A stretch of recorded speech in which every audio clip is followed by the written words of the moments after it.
and opinions expressed by callers, guests, and hosts do not necessarily reflect those of the Black Talk Radio Network and Black Talk Media Project. Black Talk Radio is new black media for the new millennium.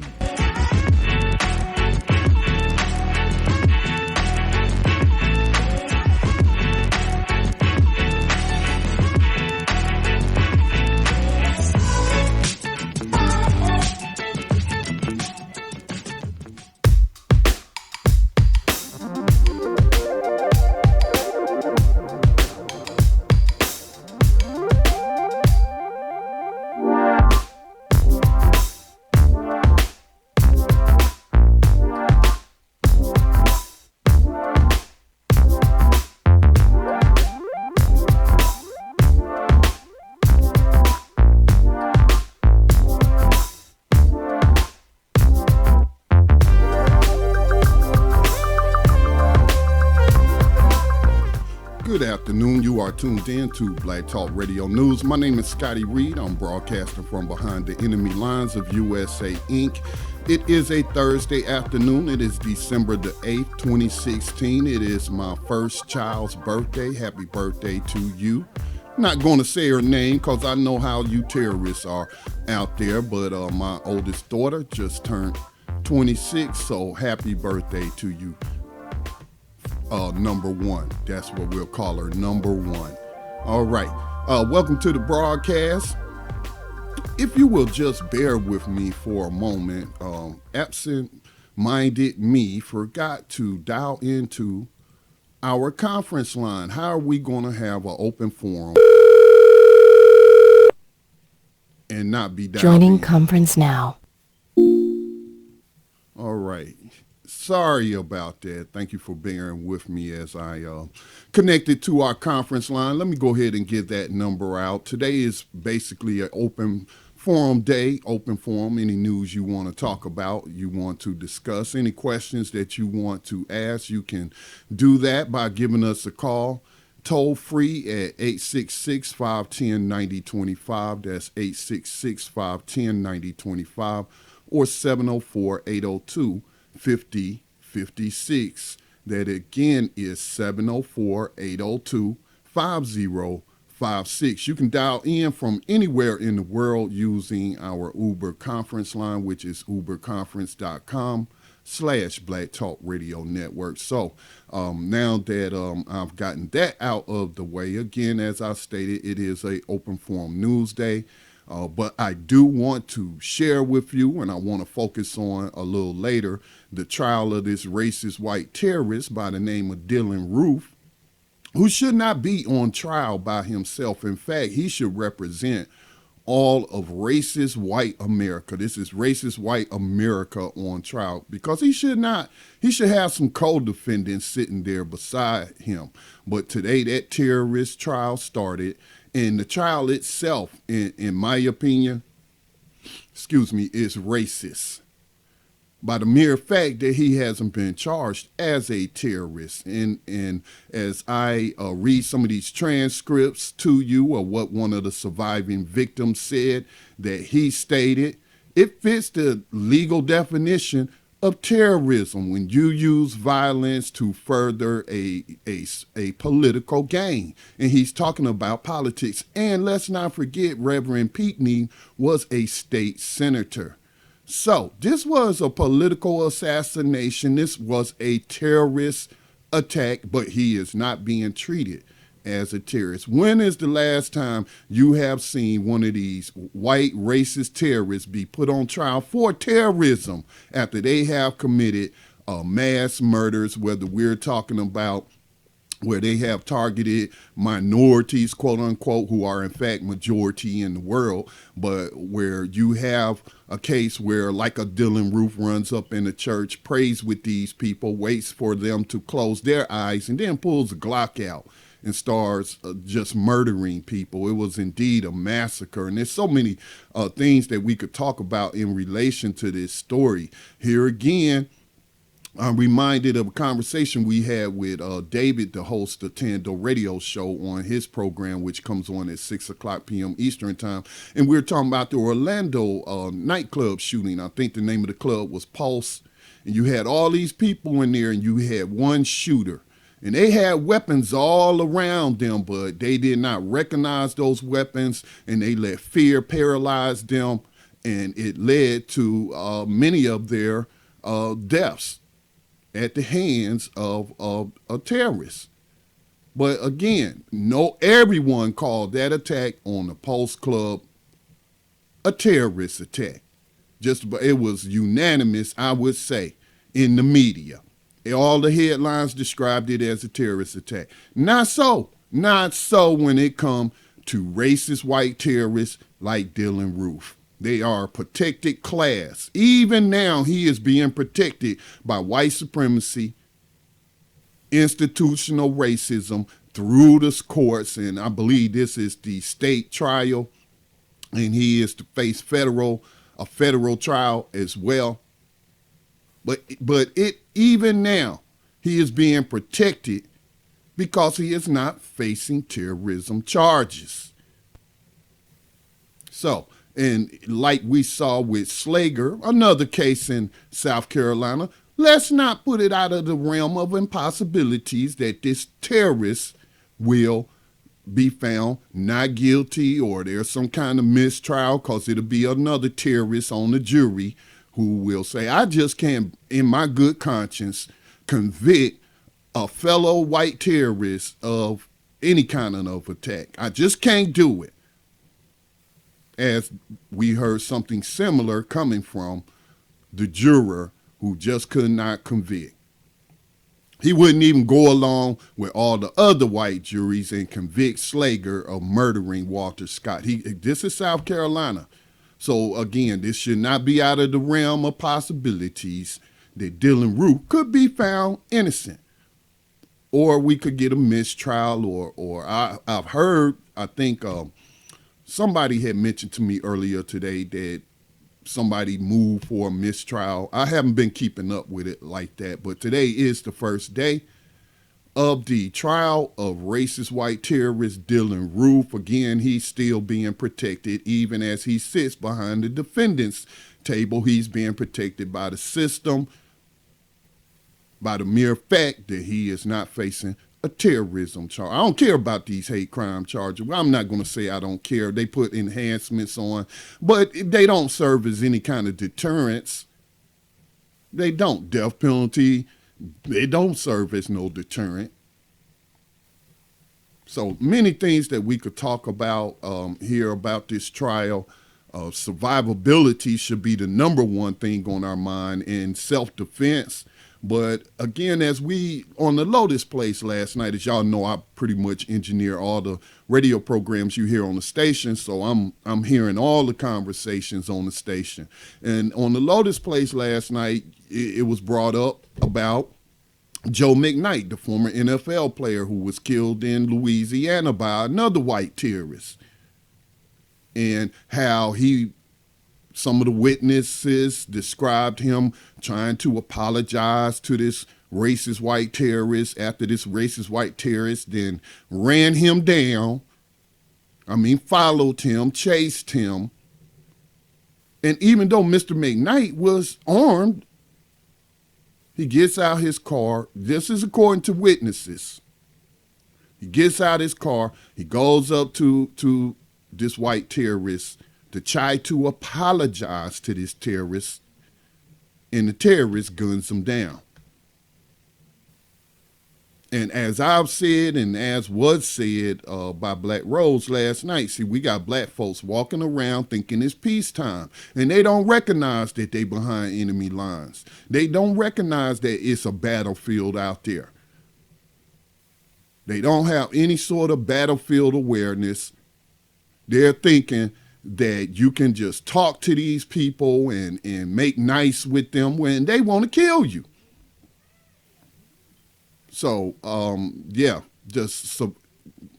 I tell you, man, we need to, a lot of people, I'm not going to say we, but a lot of people need to wake up to the reality of the battlefield conditions that's out there, and stop allowing the mass media to create a perception where you think you living in a peaceful place. You living in peacetime.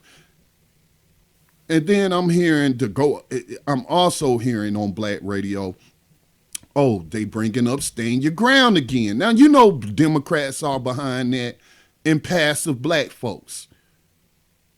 And why it's true that that law does benefit white terrorists and to help them, and often they try to deny it to black people who stand their ground. That don't waste your time, put no energy in trying to repeal that, because it's not going to happen. And if you do, it's still not going to stop white terrorists from gunning people down.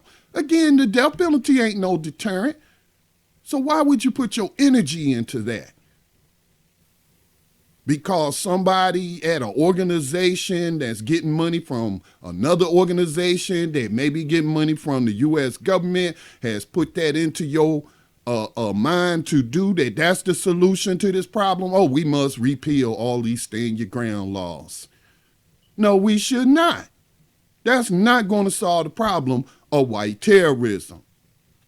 We are in our emotions if we think that it will. What we need to be focusing on and putting our energy into is the purchase of weapons to defend ourselves. That's what we should be doing, and taking classes and practicing and going out to the range, and then forming clubs. Forming clubs. Something that Malcolm X suggested back in the 60s that black people do in order to defend themselves and defend their communities from racist white terrorists in this country. Martin Luther King, he had a house full of guns. He tried to get a concealed and carry permit, and the racist system denied him that. So since he couldn't get a concealed and carry permit, he thought a lot of people try to confuse you and make you think that at that moment he decided to become nonviolent. No, nonviolence for that movement, that was a strategic tactic that they copied off of Mahatma Gandhi. So when I even hear black people talking about, oh, these Indians out here, these Native Americans are copying our movement, well, that movement is just a tactic. Come on now. But that was in India. That's what the Indians in India, I'm talking about a nationality, but the Indians in India used to oppose racism and white supremacy and British colonial rule. They used nonviolence because they didn't have any guns. So that was a deliberate tactic that he adopted. But he also, towards the end of his life, his very last march was called the March Against Fear. March Against Fear. He finally started to collaborate and cooperate in one struggle, one black freedom struggle, with the young college students like Stokely Carmichael, H. Rap Brown, SNCC, all the young college students at that time. And they also were saying, no, we're not going to do this march. They already then shot, I think his name was James Meredith, the man that tried to go on a march against fear, where he was on a one-man march from somewhere, I think it was in Tennessee, to the state capitol. He was like, I ain't afraid of these crackers, and them crackers shot him. They didn't kill him, but they shot him, put him in the hospital. Then Martin Luther King said, we will finish his march, the March Against Fear. So the young people convinced Martin Luther King Jr. that, look, they already done shot one man. You were expecting black folks to go out there unarmed to possibly, be gunned down. These cracker racist terrorists could be hiding in the bushes, in the woods, or anywhere along this route. So what you need to do is protect the people. And so we have these military black veterans, military trained black veterans who have formed their own Black Guard, whether it's the Deacons for Defense or the Black Guard of North Carolina. And they will scout ahead just like they did in the jungles of Vietnam and go through the woods and sweep the area and make sure there's no white terrorists lurking in the woods.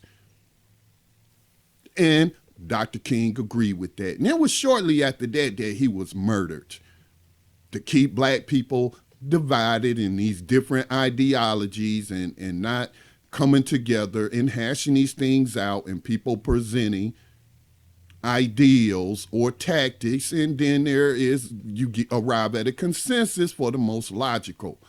What's the most logical response to terrorism? And to me, it is illogical for us to be putting our time, our energy, or any money towards trying to repeal some stand your ground laws. And yes, it has been used in a racist fashion. But I have seen there was a man in North Carolina, matter of fact, who killed a white terrorist he had hired to do some contract to work on his house. And I can't recall all the craziness that was going on, but this cracker terrorist here in North Carolina came charging at him with a knife, and he shot and killed a man, legally owned firearm, all they shot and killed him. So they wasn't going to charge him at first. It was stand your ground. But his family, his racist family, got all their racist friends together, and they called the DA, and they got this man charged. Then they got him in a jury with possibly all white jury. If not, they had a proxy racist, confused black person or non-white person on there. They convinced to vote him guilty and not apply stand your ground. So he did go to jail. I think he spent like 8 or 9 years in jail before. And I do think the NAACP, I know they helped him get out. He eventually got that. So that's why I said something the other day about defending black life. Is one of my uncles told me that it is better to be judged by 12, meaning a jury, than to be carried by 6, meaning pallbearers. And that's logic. We'll sort it out in court, but at least I will make it to court, and the terrorists will be dead. So I just don't, we come up, or ideals are given to us that really don't make that much logical sense. So, but today is open news day. I do have a couple of articles I would like to go over before I share with you some of the testimony of one of the survivors at the trial today of this white terrorist, Dylann Roof, who should have many co-defendants sitting there with him. This story also speaks to the power of propaganda, because he is consuming a whole bunch of white supremacist, terrorist propaganda, and he cites all of that stuff verbatim. That's what you could tell he was programmed with this ideology. So he should have a bunch of co-defendants sitting right there alongside of him. And it's this country, the United States, I hate to even call it a country because it's really a corporation when we're talking about the federal government. All right, I hate to call it that. But are they really serious in their war on terror? No, they're not. Their war on terror, in fact, is racist.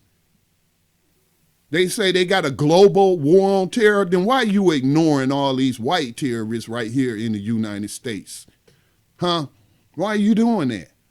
Because you're racist and you're terrorists. And I mean that. I'm not saying that as a shock jock or anything else. The evidence would back me up on all of it. But I do have some other stories that I would like to just briefly share with you today. Again, this is an open forum. So if you have any news that you would like to share, you can just give us a call at 866-510-9025. Hit star to unmute yourself. And I will see you on the board if you have a question or a comment. But I mean, just reading that victim's testimony that she gave today on the stand, it just makes you angry. Makes you angry on so many different levels. And it almost make you victim blame, but you shouldn't go there. But we do have to discuss this illogical response to terrorism.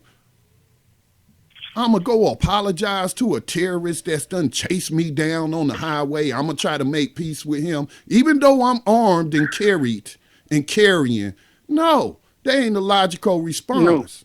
We got a call from, looks like NYC. What's your name? Go ahead with your question or comment. Hello? Yes, 917. Yeah, hey, how you doing, Scotty? I'm good. How are you? This, I'm doing fine, Scotty. This Bucks. My Facebook group is Imhotep Knowledge. Okay. How are you today?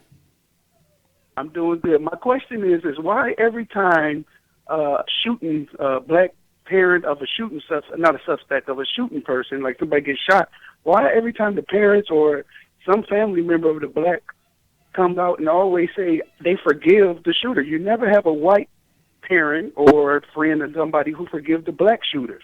But why do we always that's forgive not the true. shooter? That's not true. It is true. No, it's not. That's your perception. So in a way, that's your truth. And so I can't tell you what's your truth because that's your perception.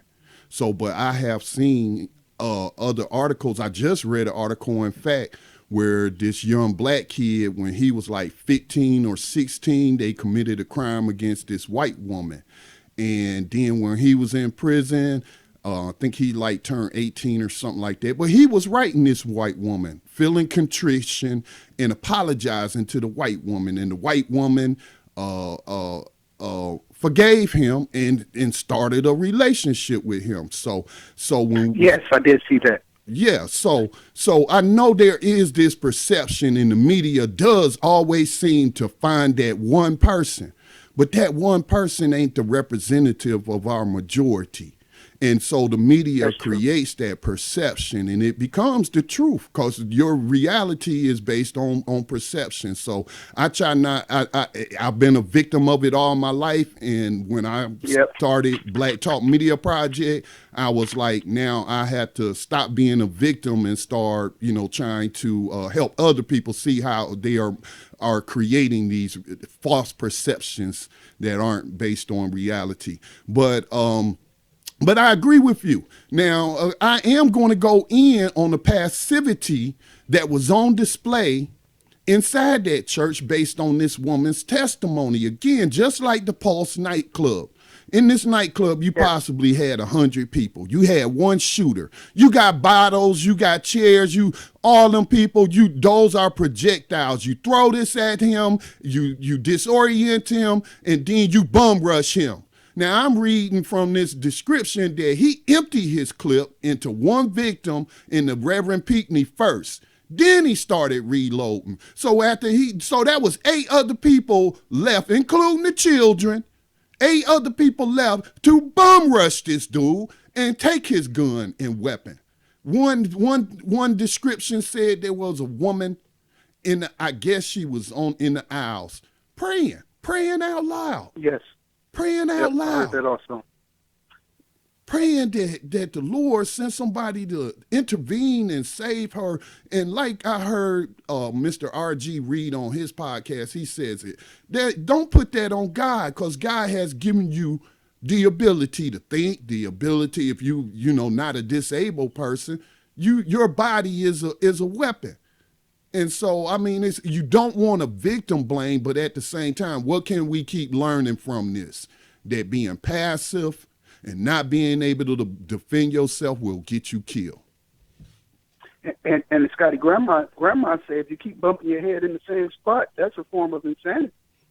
It is. Like that's what we keep doing. It is. Now, I have heard, some of my media partners on Sunday, they were like saying the same thing and blaming it on Christianity.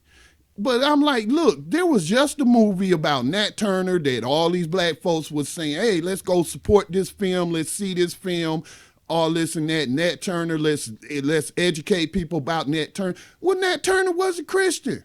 So obviously his interpretation of the scriptures was a bit different than the other interpretation that some of the passive ones was getting.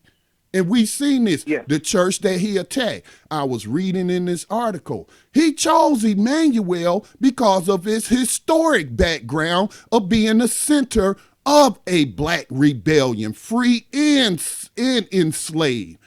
A violent rebellion, not a passive one. No. And that's why he chose so it. violently.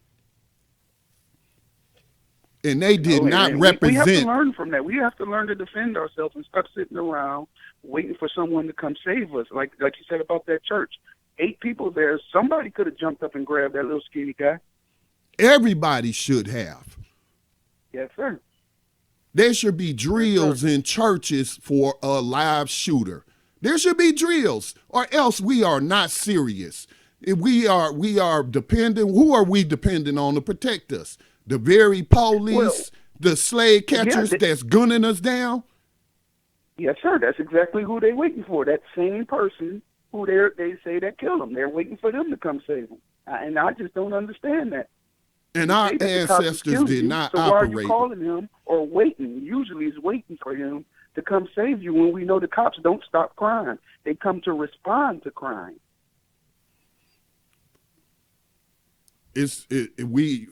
Man, and you hate the victim blame because they are being brainwashed by the same media and the same images and the false history about Martin Luther King. And that's why I always try to give that little story about towards the ends of his life, him partnering on that last March Against Fear, and let those military trained black veterans who just come out of Vietnam or had been in Korea, and let them clear them woods of them racist crackers instead of leading these people to a slaughter.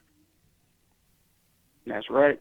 That's right. And I'm glad that you brought out that history on Martin Luther King, because without you, Scotty, and the Black Talk Network, I don't think I would have known that, because I didn't read that in autobiography or in movies about Martin Luther King, or even in school. I got it from the Black News Network.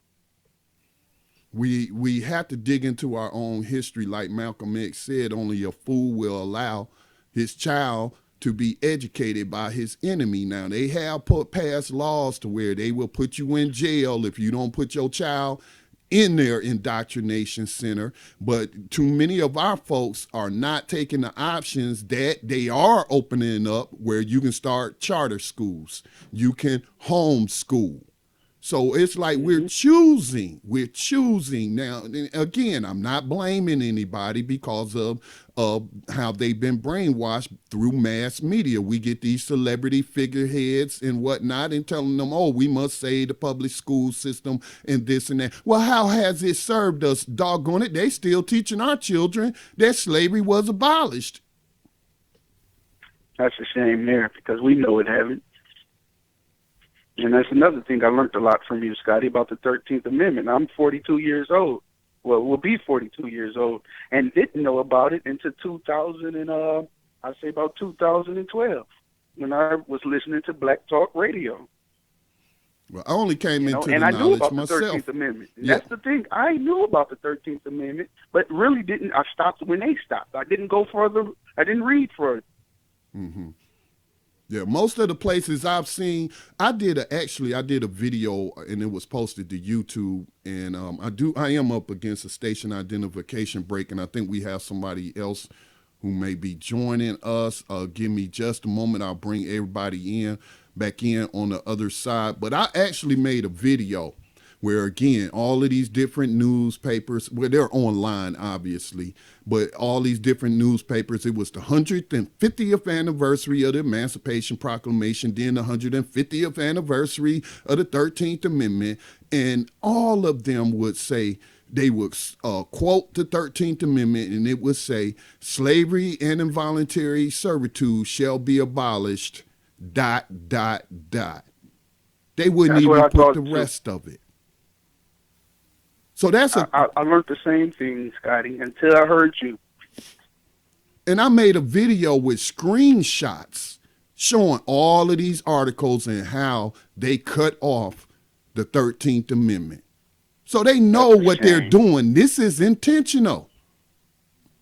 This is Scott, intentional. I'm glad you get on the black representatives for the same thing too, because they do exactly the same thing. Yes, It's they do. misleading. Yes, they do.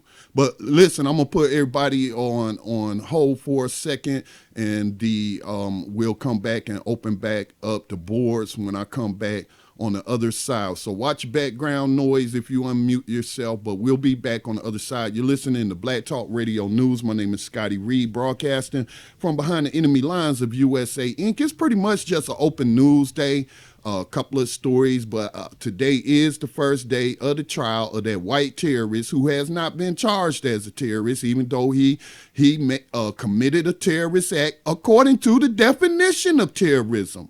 So again, this is a terrorist who murdered 9 people still being protected by the system that has so-called put him on trial. We'll be back on the other side. Stay tuned.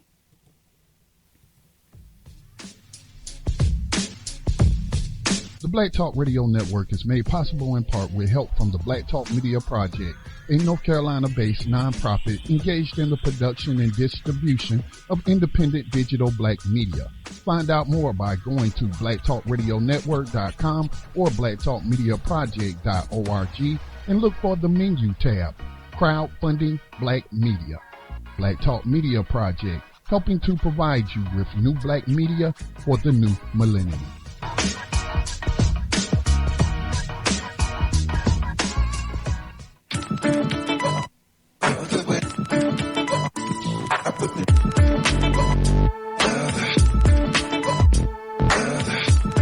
You are tuned in to Black Talk Radio, new black media for the new millennium.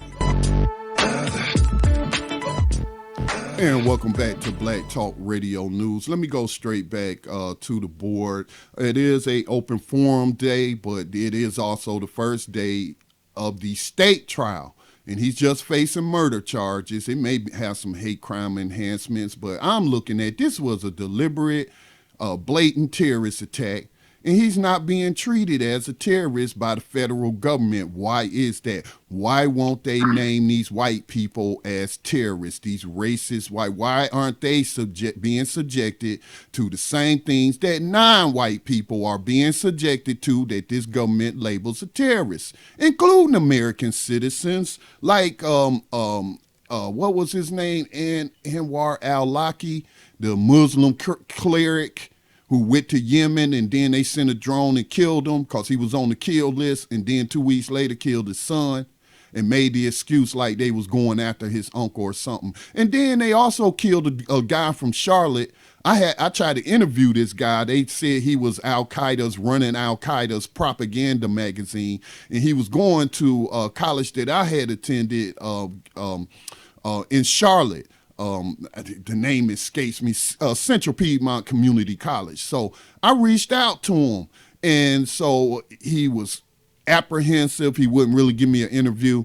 So anyway, he hung up. Next thing I know, 2 weeks later, he then left the country and got killed by a drone, and they paid his family off. The federal government paid his family off. Why aren't white terrorists being treated like this inside the USA? All right, so let's go to the phone lines. I wanted to give, looks like we had somebody from, looks like the Minnesota area. They may have hung up, but we do got somebody from the Florida area. 754, did you have a comment you wanted to add? You may have yourself muted, 754. You're unmuted on the board. If you have a question or comment, now's the time. Okay. All right. I'll keep going on. Let me just go ahead and read some of this. You know, some of these other stories, they're important, but this is really important right now, what's going on. But I do have a question, though. I have a question that anyone can answer during the course of the broadcast. And here's my question. Have black people exhausted all peaceful means to confront racism in this evil system? Have we exhausted all peaceful means? Now, the reason I'm asking that question is I was listening again. I listen to almost everything on Black Talk Radio, but the barbershop yesterday, And he was quoting Che Guevara. And he said that Che Guevara said that the people must exhaust all peaceful means before turning to revolution, armed struggle, armed revolution. All peaceful means must be exhausted. So Mr. Reed on the Cobra Barbershop says that black people have not exhausted all peaceful means, and he says that we're cowards to even implement nonviolent means to undermine, overthrow, dismantle, dissolve this racist system. So that's the question. Do you think that black people have exhausted all peaceful means? Can I be heard? Yes, 423. Go ahead. That's me, Scotty. How you doing? Oh, this is Jerry, but I believe the brother was already there. Okay. But I think it will be I think it needs to be something going back to what was working more closely and more favorable, without, like Dave say on Tando, without a leadership role. Like how Malcolm had this very violent, if you was violent against me. And like, I'm glad you brought that up, because a lot of people don't realize all of the artillery that Dr. King had. But it was either you deal with this or you deal with this. I think we need to have both of them simultaneously, because if we don't, we will always, as the brother said, have that cowardly mean. Like we see all of these people getting gunned down, when back in the day we used to intervene in such type of things. Now we just sit back and watch. Or pull out a camera. Yes, sir. Area code 414. We had Milwaukee earlier. Did you want to comment?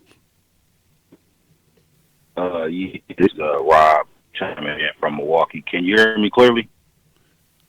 Yes, go ahead. There was a little mechanicalness, but it sounded like it was clearing up. Go ahead, Rob. Thanks for chiming in. I think it's the brilliant Neely Ford Jr. that said, and yeah, Rob, we're having the same issue we had with you the other day, bro. If you want to try to do what you did the other day to resolve that, that's what I would recommend.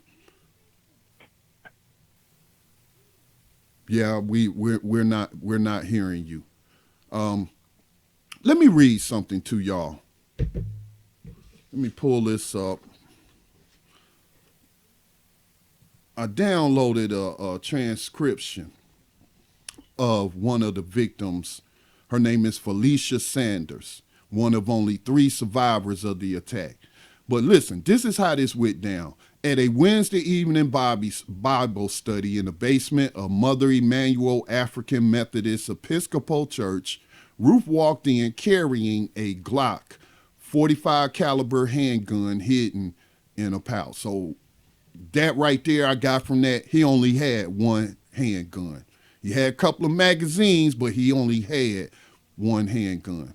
Now it says, after a midday break, Felicia Sanders, one of the only 3 survivors of the attack, took the stand. Asked to describe the stranger who had joined the Bible study that night, she pointed at Roof and said he looked like the defendant sitting right over there. She said it was not unusual for visitors to be welcomed into Bible study. So in other words, it was usual for them to not be suspicious of anyone and no sort of security protocols or anything of that sort. That's what I'm getting from this. I could be wrong. This is her words. She says, if that guy over there came into the church and said, I need a place to stay, I guarantee he would be staying at my house, she said, looking at Roof. I just thought he was somebody coming in to seek the Lord. See, this is part of that brainwashed insanity and what have you. After Roof was seated next to Pickney, again, we're talking about I forget his first name, but he was the reverend of the church, and he was also an elected state senator. Again, do not forget the political aspect of this attack. That's what makes it a terrorist act according to white people's definition, the government's definition of what terrorism is. Okay, it says that after Roof was seated next to Pinckney, Sanders said someone said something funny and Roof chuckled. But, she said, looking directly toward Roof at the defense table, most of the time he hang his head down just the way he is right now. The Bible study lasted 45 minutes to an hour, Sanders said, and then everyone stood, closed their eyes, and started saying a prayer. So, again, these are things, I don't take this as victim blaming. It's a lot of us out here just doing things that don't make sense because we have this false perception of the world and we think that it's safe or we're protected, when the evidence would suggest otherwise, that you need to protect yourself, because faith without works is dead. Or you'll be dead if you don't work to protect yourself, your family, your institutions, your home. You know, people are allowed to disagree, but this is how I feel. Let's see. So for an hour, this coward waited. He waited for the moment that they closed their eyes. I would have never closed my eyes. I'd have been watching this joker the whole time. I would have been sitting next to him, waiting for him to try to stick his hand in some kind of bag or what have you. I'm serious. I am serious. We don't hear about these sort of things happening in the Nation of Islam mosque or any of the. No, we don't hear about these things because they don't play when it comes to the security of their mosque. That's why they not being victimized. When those racist cracker terrorists down there in Texas, as we have been reporting, going to this one mosque, it wasn't a Nation of Islam mosque, and was stalking people that was going to the mosque. I shared the picture of the white terrorist with the bandana over his face, the mask on his face with an AR-15, with his hand, you know, not on the trigger, but how you're supposed to carry it, military style. You know, you could tell he had some training, but had his finger right where the safety would be for that weapon. And following, stalking a black woman in conservative dress, not wearing a hijab or anything, but wearing her scarf. And she had like a one-piece long gown with a sweater over top of that, very modestly dressed as people, we see people who adhere to that culture and religion dress. And he's stalking her. And then so they thought they was going to go, and the same terrorists thought they was going to go to the Nation of Islam mosque in Dallas and do the same thing. Oh, no. The Huey Newton Gun Club, I think maybe some of the new Black Panther Party chapter down there might have also turned out armed and stood guard by the church. And no, you're not going to intimidate us. So that's a logical response to terrorism and recognizing the battlefield conditions. Let me continue on. It says, after they closed their eyes, again, this coward waited for them to close their eyes and started saying a prayer before he started shooting. She said she heard a loud sound. She thought it was an electrical transformer exploding. Then she saw the gun. He had already shot Reverend Pinckney, she said. Next thing I know, bullets started flying everywhere. She said she was lying under the table holding her 11-year-old granddaughter who was saying, "Granny, I'm so scared. I said, just be quiet, just play dead. I squeezed her face to my body so tight that I thought I suffocated her, she said, tears streaming down her face. As she lay there, her son, Tywanza, was on one side of her, and Jackson, her aunt, was on the other. Both of them shot. I could feel the warm blood flowing on either side of me. She said Roof confronted Miss Polly Shepherd, Miss Polly Shepherd, and told her that he would spare her so she could tell the world what he had done. At that moment, she said, Tywanza stood up to confront Roof and protect Shepherd.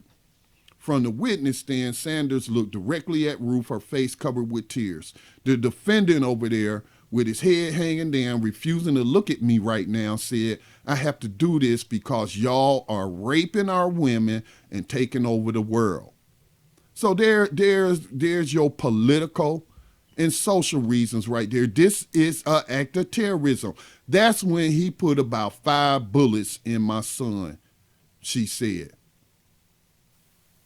So again, there were 9 people in there. Now, I was reading another description of it, and it said that when he first shot Reverend Pinckney, State Senator Pinckney, that he emptied his clip into him. So he had several clips. Then I read where he moved on to the next person, emptied a clip into them, shot him several times. At no time did no one bum rush this fool. At that point, your Bible should have became a weapon. The hymnal books, the candle stands, anything. What do you have in your purses?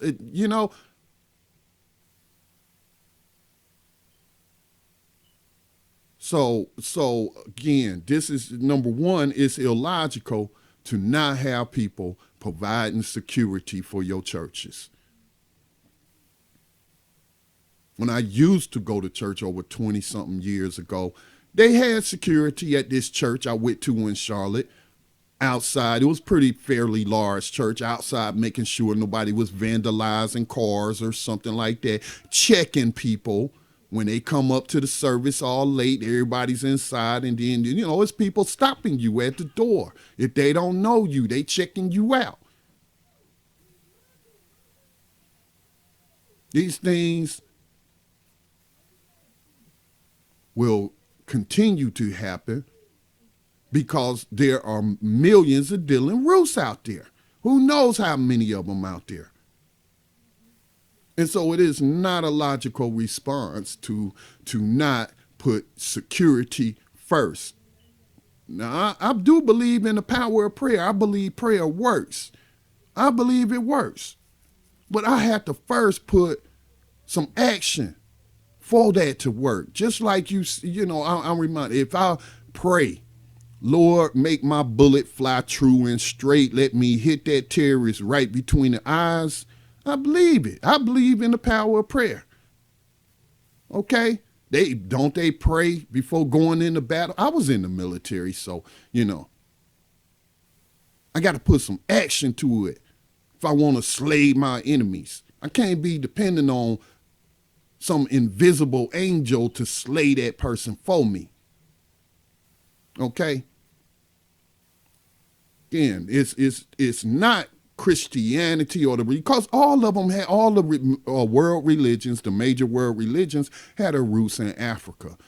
So basically you may be getting a watered down form of that.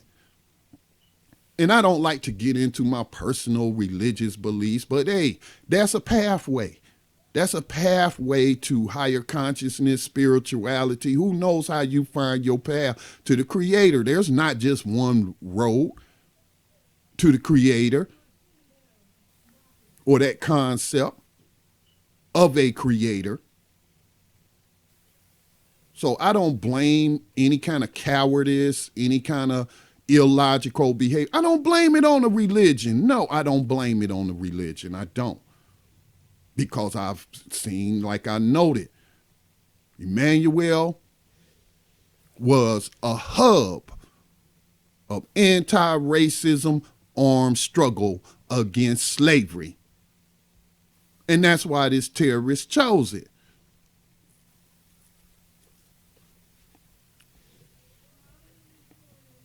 Telephone number is 866-510-9025. We're just having an open news open forum day. We're about 10 minutes away from the top of the hour. If you have a question or comment, don't hesitate to share.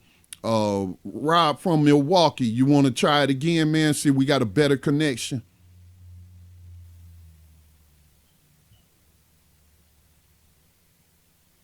Okay. Yeah. All right. So I just want people to start. Can you hear me, Scotty? Yes, I can hear you now, Rob. You sound a whole lot better. 100%. Go ahead with your question or comment. I was going to say that Neely Fuller Jr. Brought us the concept of racism being a system in 9 areas of people activity. And in those areas of activity is the area of religion.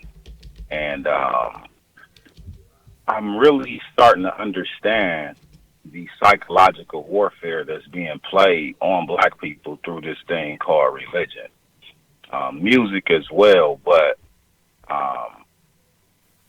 Mr. Roof was able to, sit amongst those black people and, worship with them and murder them, and I don't think that anybody meant any disrespect, by,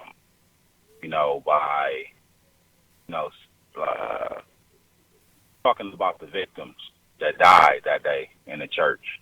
I don't think anybody meant any disrespect, but it was kind of coming off as like,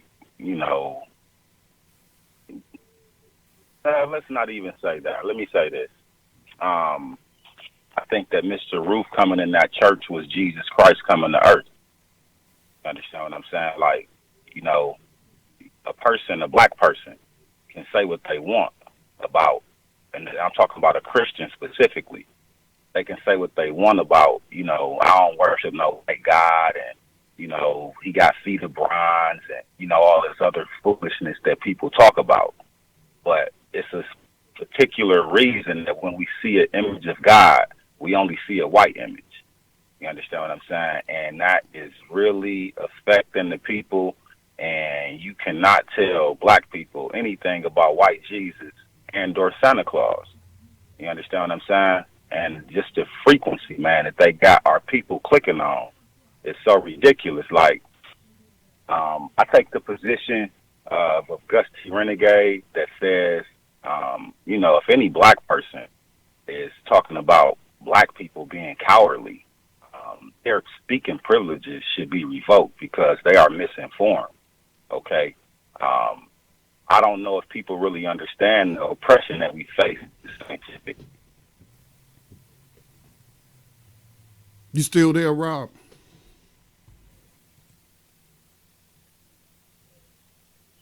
Okay, you kind of cut out on us. About people speaking privileges being revoked, if they talk about black people being cowardly, hey, freedom of speech, freedom of thought. That's what I say. That's what I say to that. Because if we're talking about black people, first of all, we should stop talking about black people in generalized terms like all black people practice the same religion, all black people do things the same way, all black people are under the same levels of oppression that other black people are. There are just too many variables for us to be making blanket statements, in my opinion. And black people, like any other people, has cowards among them. And so hey, cowardice can be programmed too. Maybe that's just some programming. They don't mean to be cowards, but they've been programmed that this is the response. That if a man come up in the church and start shooting, for me to get on my knees and pray. That's a programmed response. Can you hear me still? Yes, I have you back. Yes. Okay. I definitely agree with what you're saying, But like, okay, hey, honey, I like this. Okay, I'm an '80s baby. Okay. Came up in the crack era, so like you have a whole generation of young black people out here that don't have a problem of taking it there. But my question is this, man, which Right. white people do we go get? And then if we do go get those white people, will that solve the problem, which is racism, white supremacy? And then, man, do people really understand that the oppression that we facing, we up against armies, man, not just a few white people riding around in the truck with guns. Yeah, but see, I have a more in-depth view when we talk about the military. That's why I came up with the term proxy racism. And my study of history is that they have not, as a people, and I'm talking about the racist white terrorists, slavers, crackers, whatever label we want to use to describe these people, have not been able to win not a single war, not do a single thing without the help of black people. Now, in their movies and in their history books, they'll portray it like all white people did this and did that. When we're talking about the United States, we're talking about the colonies. Again, this is why it is important to read and dig for history, use more than one source. But like George Washington, the rapist, terrorist, pedophile, who was described as this great army general, well, there were 9 major battles of the Revolutionary War. He lost the first 6. One of the reasons he may have lost the first 6 is because he and the other people fighting with him agreed to have a racist band that no free black colonists could join, and white people who own enslaved Africans even could not send one in their place to fight. So he didn't want black people having guns, period. So we don't need these niggas. We can do this on our own. So they went out there by themselves and got their butt whooped for 6 battles. Then they lifted the ban, and then black people came in, and they won the last 3 battles and won the so-called war.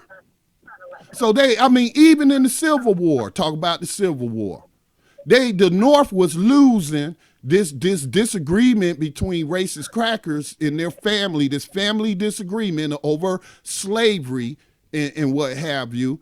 The North could not beat the South without the help of the 200,000 that we know were officially in the Union Army, and then who knows the hundreds of thousands, who knows how many of the irregular troops, I'm talking about guerrilla warfare soldiers out there that escaped from the plantation. So they couldn't have beat the South without us when I read about the battles across the South. So that's what I'm saying. We should, let me just say this and I'll give you a chance to respond.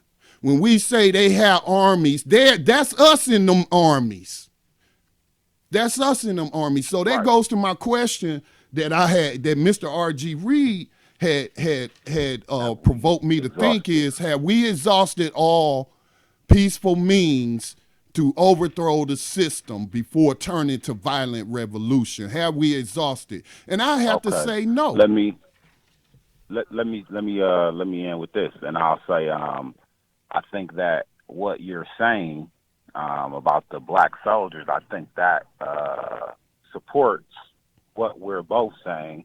I think that points to the general black people not being cowards.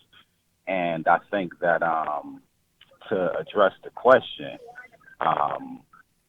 I would say yes, but I would say added to that, it's a lot of black people that don't even recognize that there is a problem. Right. And I'll mute my llama, pick back up when I get to the house. I'm driving right now, and I'll pick back up. Okay. All right. Thanks for sharing. But again, when I'm talking about, when we say we can point to, again, we can't make blanket statements about anyone. And I don't think that Mr. Reed was making a blanket statement, but I think he was saying that we are cowards in a general sense, which I said we shouldn't say that, but we are cowards in terms of we won't do anything to undermine the system. We won't even, let alone overthrow it. We won't even do nothing to undermine it. And if one of us do something to undermine it or engage in a behavior that's interpreted as undermining it, whether or not we think it'll be effective or not, then we have people want to criticize them and say, oh, what you're doing, it won't work or it won't end the system or anything. But, well, okay, what are you doing that could end the system? So, but no, I mean, when we say people are cowards, I'm not saying that black people are cowards, but there are too many of us who are acting cowardly because we have been programmed to be nonviolent. We've been programmed that this is the way. Tennessee, did you have a question or comment? I'm getting some background noise off of you, but if you wanted to chime in, go ahead. Sorry. I didn't know I was still my line was still open, Scotty, but I did want to jump back in. Yes, please. Do me a favor. And I'm talking to Mel, right? This is Jerry. Jerry. Okay, I'll get the names right. I'm sorry, Jerry. Jerry, hang on for me, man. Yes, I'm gonna sir. take a station identification break real quick, and then we'll come back and we'll lead with your comments or what you have to add. All right, thank you.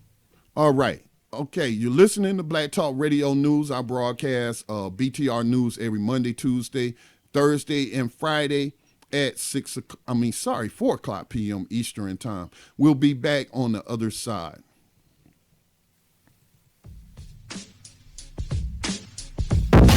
The Black Talk Radio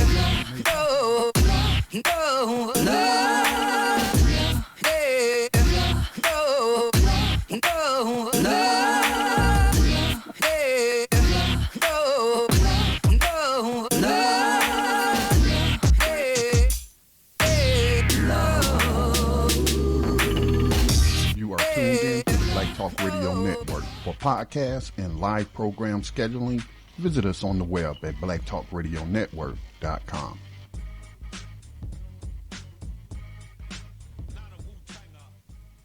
Okay, we're back, and let's go straight to the phone lines. Jerry, go ahead, Jerry. Yeah, you both of y'all brothers, I see both of y'all points, and I'm more inclined to lean your way, Scotty, because that's how I feel.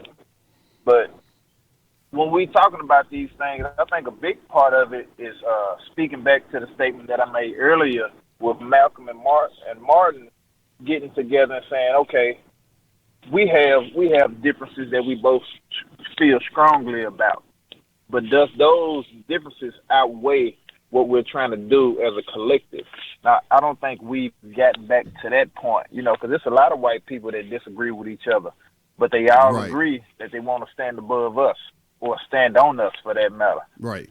So they put stuff to the side to handle that, and then they get their little bickering and stuff when we laying down bleeding. Right. Another thing that I wanted to ask you about, since it's a open topic, is with all of these people celebrating this Pearl Harbor. I know it was a lot of veterans that died and stuff from Pearl Harbor. Same with 9/11. But most of these people don't even know what caused the Japanese to come and bomb Pearl Harbor in the first place. So they don't even know what they celebrating. It's just this. They don't care about being, and this for most people. This ain't just black people, but just most people in general don't care about being patriotic until one of these so-called special days come about, and then they get their red, white, and blue flag-colored shirts and outfits and stuff on, and then after that they go back to being the same person they was the day prior. So when we talking about like the U.S. putting all of these sanctions and basically starving the Japanese, I mean, what do you expect people to do? Same thing that they're doing today to like other countries, like Iran. Like exactly. Yeah, same thing. Yeah. And most people don't even. It's either they don't realize that or they don't care.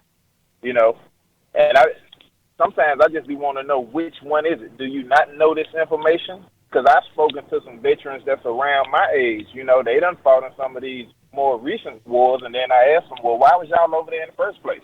And the most common answer is, I'm just following my orders. It's like, well, think of it like this. If I was to come to your house and invade your home and your land, rape your daughter and your wife, and shoot your little brother and your son, then how would you feel about me? You know? And they get angry and upset, and I was like, well, that's what y'all doing when y'all going to these other countries, so why shouldn't they feel that same way? Of course they're going to want to kill y'all when they see y'all marching through the streets. It's a couple of them that's going to cower down, like you're saying. It's cowards in every group. Yeah. But it's a lot of them that's going to hide behind the bushes or on top of the house, and when y'all get set up to that little dead end they done created, and they going to hit you with a RPG. I'm sorry.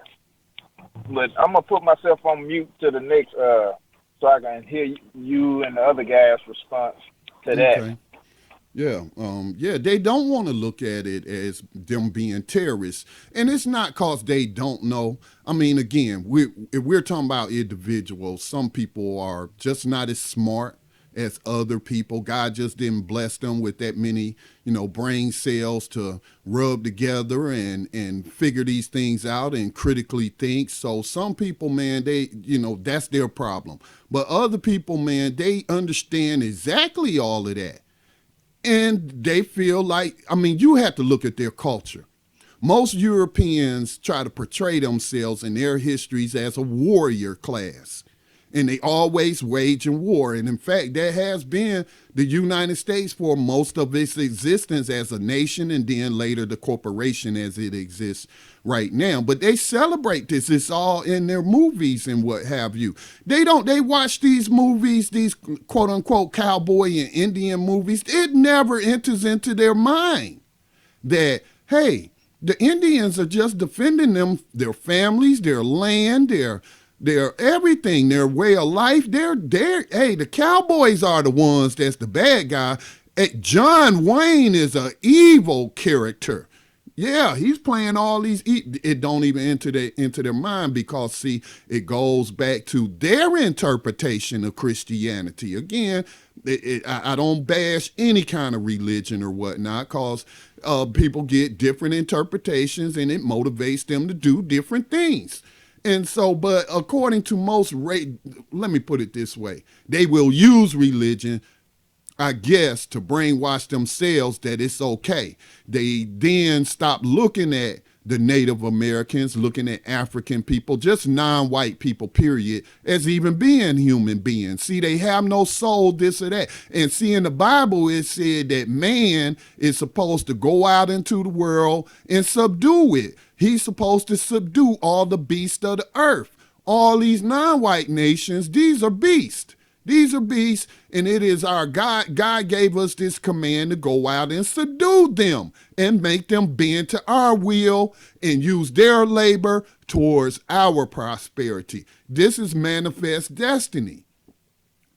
So they operating from a different code than us, than most people, than most non-white people. Not to say there have not been genocidal maniacs and criminals in non-white nations who have done terrible things. But for the most part of who's done the most killing in world history and most enslaving, it's been them Europeans. So it's a cultural thing for them, and religion is part of a culture. But it's been a cultural thing for them to view themselves as warriors. You look at the Sniper movie, they came American Sniper, box office smash. What you think about around the time Malcolm X talked about this, about the power of the media? Let's take it back to World War II again, where he brought up Japan. Well, Malcolm said that during World War II, you made the American people believe and trust through your American news media, your propaganda campaigns, that the Japanese and the Germans were your enemies. And everybody got behind that, the war campaign. These are our enemies. And the Russians and the Chinese, they are friends. Those are allies. They're helping us fight the evil axis of evil. Italy and Germany and Japan, that's the axis of evil. But Yeah, let's take it back to the end. But dear Malcolm said after the war was over, now you having a disagreement with the Russians and the Chinese on world power, who's going to dominate the globe after this world war.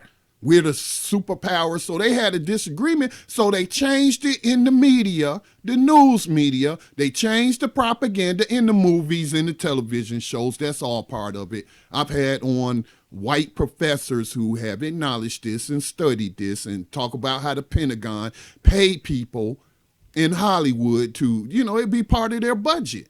They look at it as recruiting efforts for the military and what have you. So Malcolm said then after the war was over, you flipped the script just like that with the programming, like you hit a switch. And now the Japanese and the Germans are our friends, and the Russians and the Chinese, the ones who helped us beat these other two. Now, so, I mean, it's that easy. It is that easy. He was correct, in my opinion, his assessment. And it's being used on everybody, not just black people, not just white people. It's being used on the entire planet, this racist propaganda programming. And Dylann Roof represents that. See, this fool don't know that President Obama does not represent the decline in the racist system of global white supremacy. He does not know that. Dylann Roof doesn't know what Barack Obama's role in the system is as a proxy too. See, he don't know. He viewed that the way black people viewed it, as black people obtaining some kind of measure of power, some kind of elevated status and what have you. So he was viewing it, both of us, and I'm talking in general terms. Again, all black people are not part of the board collective, and we don't all have one hive mind, and people should be allowed and should express their different viewpoints and their perceptions, because it's all about how we perceive things. So, Dylann Roof. I wanted to earlier bring up the fact that even as they prosecute him, the system is perpetrating racism. How is that? Well, if I look up the legal definition of terrorism, this is the terrorism that they use. The use of violence and intimidation in the pursuit of political aims. What was some of the things Dylann Roof said? That white people were being replaced. They were losing their place. This is the dog whistle that Donald Trump has blown. Make America great again.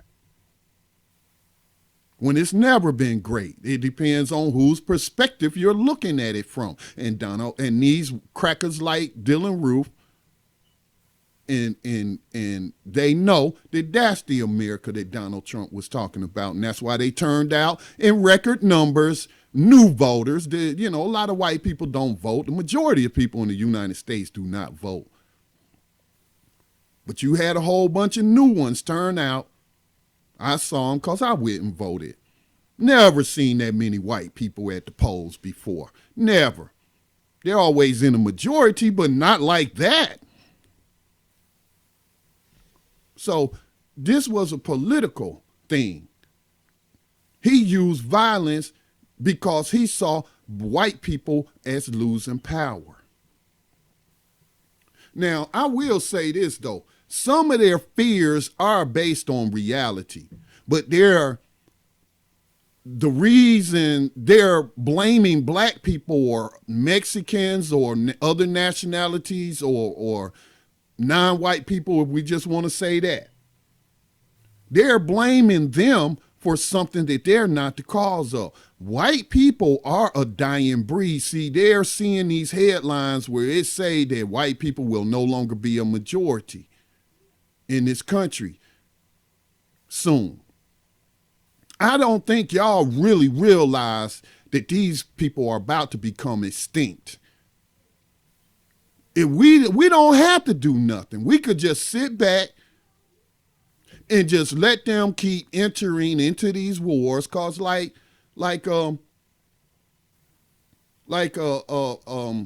caller was saying, these people are not just laying down and taking it. When you did the Vietnamese just lay down and take it, it don't matter that you killed more of them than American soldiers was lost. Well, when we're talking about the world population, white people don't even represent 1%. So non-white side can lose a couple of million.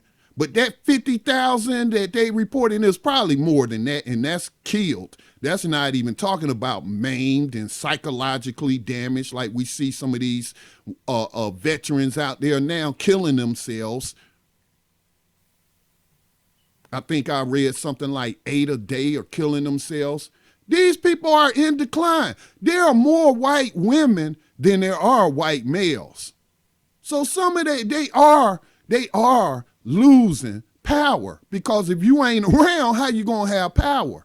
And their numbers are declining, and they are blaming black people and non-white people for that, when they should be blaming USA Inc. for keep starting these wars, and ain't nobody making your dumb cracker cells keep volunteering to go into these wars. But again, they are affected by propaganda just as much as anybody else. They want to be like Kyle, whatever his name was, that terrorist name that was then killed by a fellow veteran. See what I'm saying? These people are in decline. And we should not be painting them, and I'm not saying anybody on today's call is, but there are people out there that want to paint this racist cracker as an invincible being who can just dominate the world and do whatever he wants to, because nobody stopped him yet. Well, that's because we ain't stopped participating yet. They can't do it without us, as history has shown me. Other people may disagree. That's their right. But based off the information that I have consumed, that is my assessment. That if non-white people just said that we're not going to sign up for the military, we're not volunteer, and even if you try to draft us, well, we're going to dodge the draft. We're going to, by any means necessary, not go into the military and keep being in these wars. We're going to let y'all do it. Y'all the patriots. Go ahead now. Go out there. Y'all big and bad. Go out there. Go to Iraq. Go to Syria. Go to Iran. Go ahead. Go for it. You can do it. And then what's going to happen? There's going to be even more less white males left to procreate.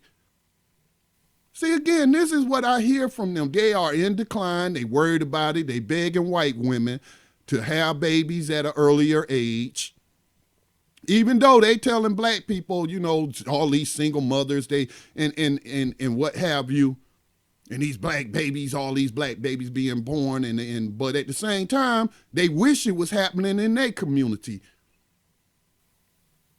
Black people's population here in America has been increasing, not decreasing, like white people. So what I'm saying, there is an end to white supremacy.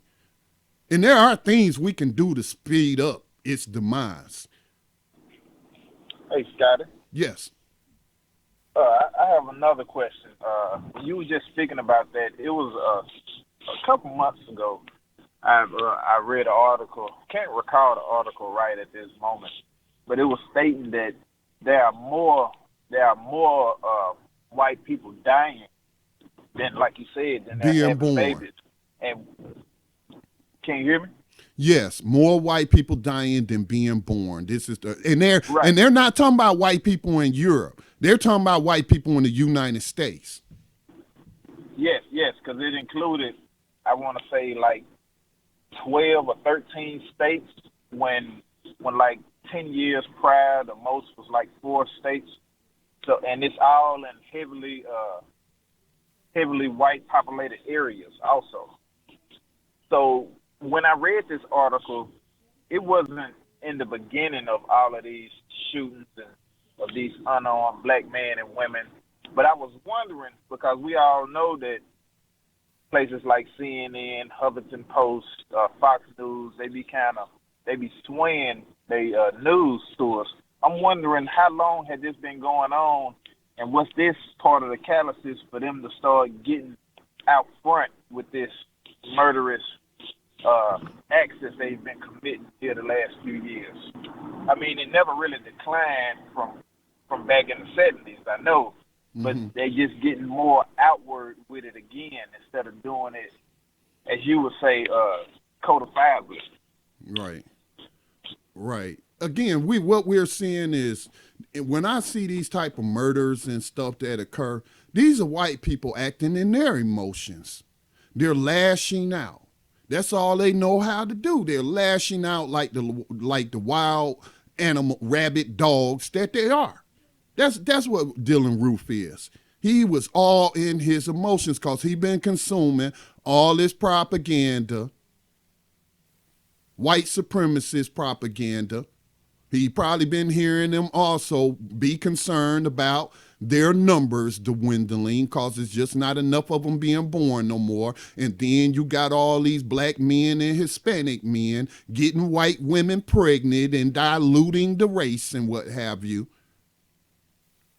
So they do have a reason to be fearful, but this is their own self-destructive behavior. This isn't, black people aren't sending you to war. Mexicans ain't causing you to kill yourself 8 a day after you done went off. I don't know why these men and women are killing themselves. I don't want to assume it's because of they guilty conscience over the atrocities they have committed overseas, but I don't know why they killing themselves. Maybe it has something to do with their injuries. I don't know. So I just don't want people to be fearful, because being fearful, being scared of these crackers is what got them people killed in that church.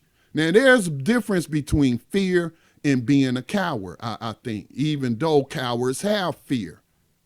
But a normal person who you wouldn't think is a coward or say is a coward, they can get confronted with a situation that make them freeze up. That's what fear does to you. It immobilizes you. You can't react. It cuts down your reaction time. That's why they say you hesitated. You will that's what fear does to people. And we have been programmed. Yes, I hear you. Let me finish up. We have been programmed to be fearful and immobile against these people. Go ahead, Rob. I think that's Rob. I agree. Yeah, am I clear? Yes, sir. Yeah, I agree exactly with what you're saying. And I want to throw a question out there. Okay, you said fear immobilizes. And I think that the people, the victims in the church were immobilized. But I don't think it was fear that they were immobilized by. I think it was the psychological warfare of having a white person in their presence that they didn't even suspect the white person could bring harm to them. And I just wanted to that was illogical. Thoughts on that? Yeah, and I think I mentioned that earlier because she made the comment about how strangers would come in there all the time. You know, it's like an open house and people coming and going, and we don't know who these people are that's coming and going. So just the lack security, I could just look at it from that aspect. Just the lack security, period. Because there are people who look like us who do harm to us every day. So from a security standpoint, you want to have security protocols in place and not trusting everybody. It wasn't her place.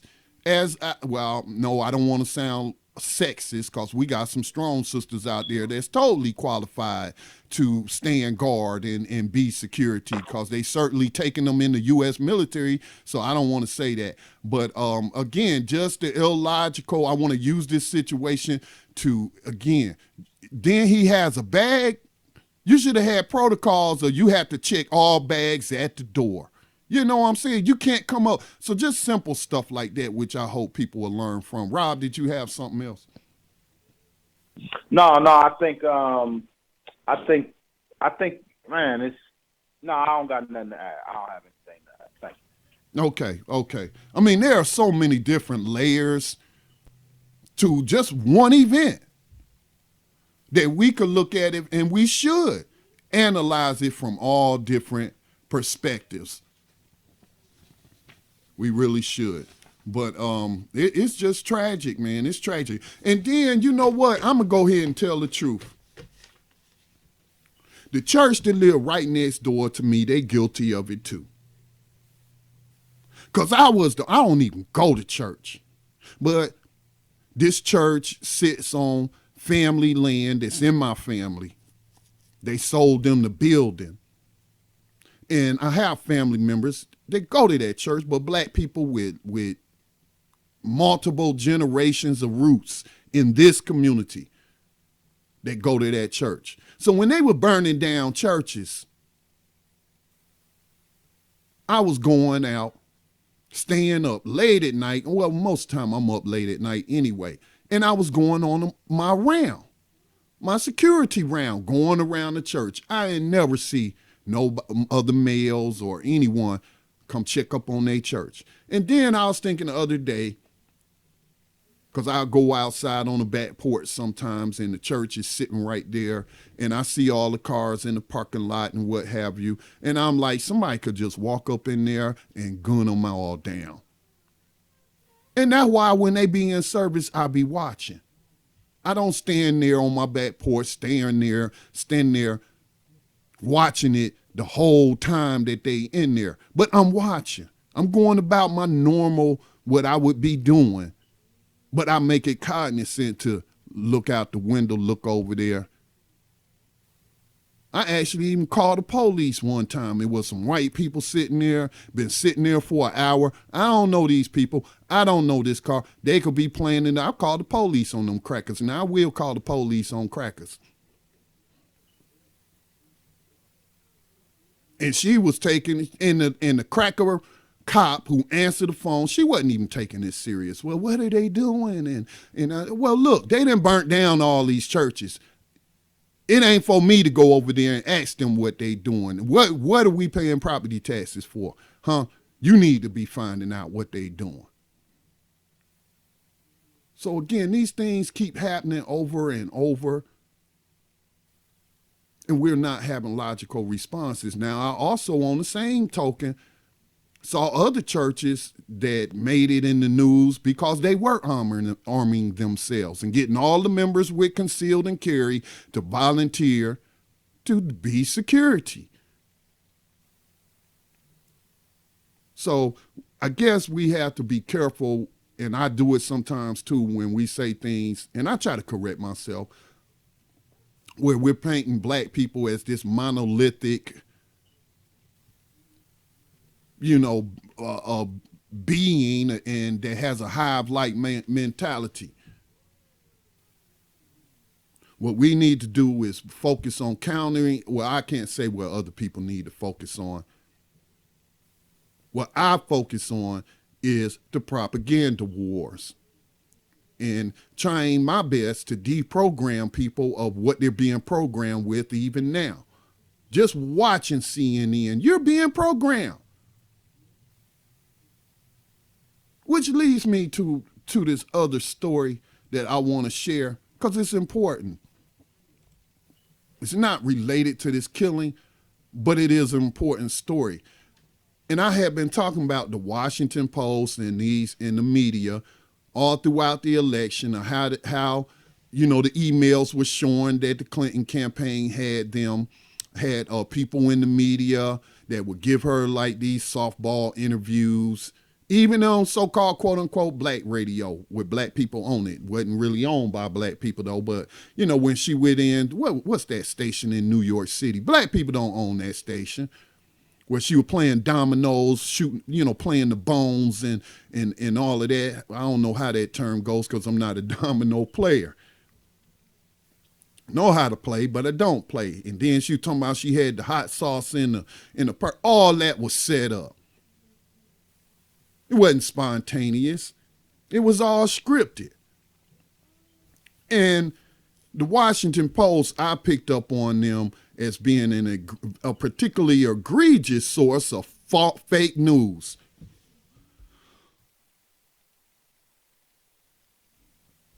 Now, the reason I'm calling them out is because they published an article about this Proper Not group who nobody knew who they were, talking about they were a bunch of political analysts and computer programmers or something like that. And that tells me what? Tell me anything. And they named all these different websites that they said was pushing Russian propaganda and putting the American people under the influence of Russian propaganda. And that's why Hillary Clinton could not win the states, enough states to pick up the election. And they named Black Agenda Report. Now, I've been knowing Glenn Ford and them for some time, Bruce Dixon. I've interviewed them. I share their media all the time. They even put Black Agenda Report on their little list, saying that this is like a McCarthyite list. And so now the Washington Post is admitting that they don't even know who these people are. They put together this list and they didn't really vet it. And I'm saying, but people, you read Washington Post, it was on Washington Post, it must be true. It was on CNN, these must be the facts. It was on ABC, I know David Muir would never lie to me. Yes, that's what they get paid to do. Okay? So we'll talk about, I want to play a clip on that story. Washington Post admits article on Russian propaganda and fake news is based on sham research. So we'll take a station identification break. Coming up at 6 o'clock p.m. Eastern time will be Tando Radio Show. And then at 8 o'clock p.m. will be Blacks in Business Radio. Stay tuned. We'll be back shortly on the other side.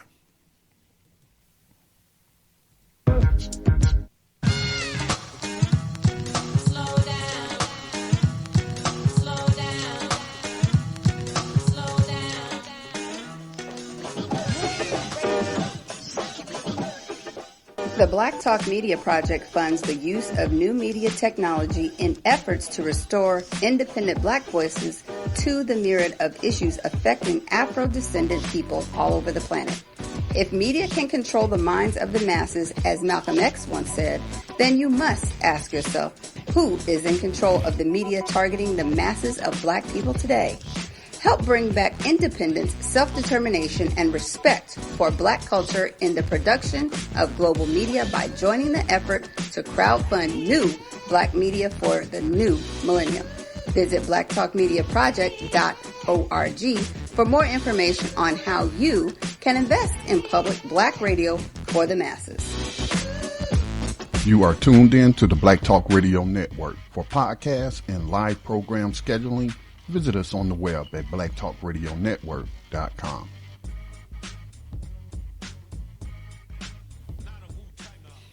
And welcome back. Again, this is Scotty Reed broadcasting from behind the enemy lines of USA Inc. And before I went to our last break, and we got about 15 minutes left in the broadcast, then I have to shut it down so I can get ready for Tando Radio Show. But Washington Post is admitting that they did not act like they were journalists when they published this article. No, they weren't being journalists. They were being propaganda. So this is a RT clip from Russia Today of their U.S.-based operations, but they are commenting on the Washington Post admitting to lying, basically pushing fake news is what they're admitting. So give me just a moment. Waiting on this video. It's kind of hanging up.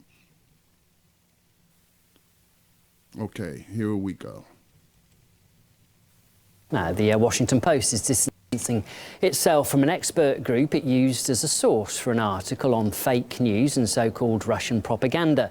The paper's responding to widespread criticism that the report it based the article on was flawed and that the group behind it should not be trusted. Well, the initial article, the Washington Post, accused 200 US news sites of being, quote, routine peddlers of Russian propaganda. The list it was referring to was put together by a little-known collective called Prop or Not, which claims to be made up of independent political analysts and computer scientists. An editor's note later appeared above the article pointing out that the paper doesn't vouch for the group. A number of those sites have objected to being included on Prop or Not's list, and some of the sites, as well as others not on the list, have publicly challenged the group's methodology and conclusions. The Post, which did not name any of the sites, does not itself vouch for the validity of Prop or Not's findings regarding any individual media outlet, nor did the article purport to do so. When the Washington Post published that article, which effectively allowed a mysterious group called Prop or Not to accuse some 200 alternative news outlets of being, quote-unquote, peddlers of Russian propaganda, citing the supposed findings of this group as evidence of, quote-unquote, fake news being spread around during the election. When the Washington Post published the article, the U.S. mainstream media ran with that story. It spread like wildfire, effectively smearing outlets as diverse as Drudge Report, Truthdig, Naked Capitalism, Antiwar.com, and the Ron Paul Institute, who found themselves on the list, which to many was reeking of McCarthyism. The ones who are charging us with listening to what Russia tells us to say, I think they've lost all credibility. People look at that and say, same old stuff again, but they're looking for scapegoats, and they're looking to try to destroy the messenger. So they comprised a list in an effort to discredit us as Russian agents. The list, what it does, it provides Americans, Europeans, anyone, with objective sources of information that they can turn to. So it's backfired on the people doing this. When some journalists began to look into this mysterious group and their methodology, they found that simply exhibiting a pattern of beliefs outside the political mainstream was enough to risk finding themselves on that blacklist. When they asked this group, Prop or Not, to explain why popular websites like Drudge Report were on their list, Prop or Not had nothing better to say. Quote, they refer audiences to sort of Russian stuff, end quote. The Washington Post now writes it never vouched for the findings of that group, Prop or Not. It is trying to distance itself from this group, obviously following the backlash. But if you look at their article, it referred to them as independent researchers. It gave them credibility, which in effect validated their smearing of some 200 alternative news outlets. The Washington Post, published this article as this bombshell story to expose fake news, but it appears in this case the Washington Post ended up generating fake news. Gan Chikam reporting there. Well, it's not only the American media that's been whipped up into a frenzy over Russia's alleged meddling in US politics. In the US, Congress lawmakers want to launch a probe into Moscow's alleged hacks during the US election campaign, while another bill has already been approved, allowing the creation of an interagency committee to combat the Kremlin's, quote, covert efforts to influence people and governments. Okay, so here's what's absurd about that. The United States spends, who knows, untold amounts of money to do what? To influence other people in other countries. So Russia would be stupid if they weren't.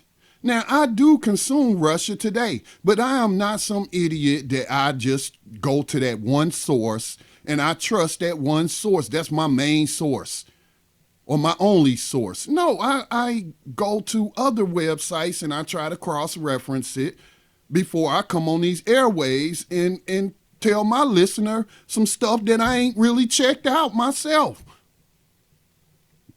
Just because it was on so-and-so channel, it must be the truth. Now, this is the system, the powerful, rich, mostly white people. I'm not even going to count the black people that help volunteer and give money to Hillary Clinton's campaign, because we're talking about the ones who really make the decisions, and that's the billionaires. The billionaires, the racist crackers running, practicing slavery and backing this system and benefiting from it more than anyone else. They are angry. They are angry that their girl, Hillary Clinton, did not get in. So now they are trying to just exact retribution from the alternative media. See, they're mad because people are seeking out the truth. Now, Russia Today did just as many critical reports on Donald Trump as they did on Hillary Clinton's crimes in Libya and during her term as Secretary of State, all the history. It's not like people were telling lies on the Clintons, but then they want to act like, oh, this is Russian hackers. Well, who are these Russian hackers? Y'all ain't heard no names. Nobody has been identified. Matter of fact, they ain't even told you the names of anybody in the U.S. intelligence agencies, the NSA, CIA, any of those. They not even stating this on record. But here we got news outlets reporting it like it's the truth or something. Oh, the Russians say, this is fake news, people. And you've been subjected to fake news as long as television has been around. You've been programmed, especially here in America. Most news is fake. Most news is propaganda. In my studies of propaganda, I have come across quotes by heads of corporations, media corporations back in the 50s and back in the 60s talking about it's their patriotic duty to push this pro-war. Thought that was an important publish an article named "Let's Not Allow Them," like they're going to charge that guy in New York that they said was responsible for planting some bombs, and like every other non-white person